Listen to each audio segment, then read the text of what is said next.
جرابوں پر مسح کرنے کا کیا حکم ہے؟ جو عام ہمارے ہاں کپڑے کے جرابے ہوتے ہیں اس پر مسح کرنا جائز نہیں ہے. یہ کسی سے بھی ثابت نہیں ہے، نہ حدیث سے ثابت ہے، نہ ائمہ میں سے کسی سے ثابت ہے. اگر کسی نے ان جرابوں پر، جو کپڑے کے عام جرابے ہوتے ہیں، اس پر مسح کر کے نماز پڑھی، اس کی نماز ہوگی نہیں، اس لیے کہ وضو میں پاؤں کا دھونا فرض ہے.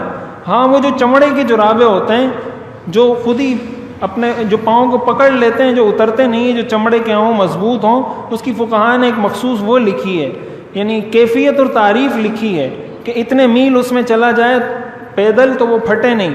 تو اس طرح کے جرابوں پر مسح انسان کر سکتا ہے. اس کی بھی لمٹ ہے کہ عام جو مقیم ہے وہ 24 گھنٹے کے لیے، اور جو مسافر ہے وہ 3 دن اور 3 راتوں کے لیے.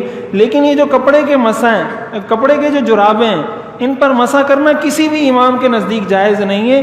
کوئی اس طریقے سے نماز پڑھے گا یا کسی ایسے امام کے پیچھے نماز پڑھی جس نے نماز پڑھاتے ہوئے ان جرابوں پر مسح کیا ہے وضو میں، اس کے پیچھے آپ کی نماز بھی نہیں ہوگی، اس لیے کہ اس کی اپنی نہیں ہوئی تو آپ کی کہاں سے ہوگی. تو ان جرابوں پر، یہ جو کپڑے کے جراب ہیں، ان پر مسح کرنا جائز نہیں ہے.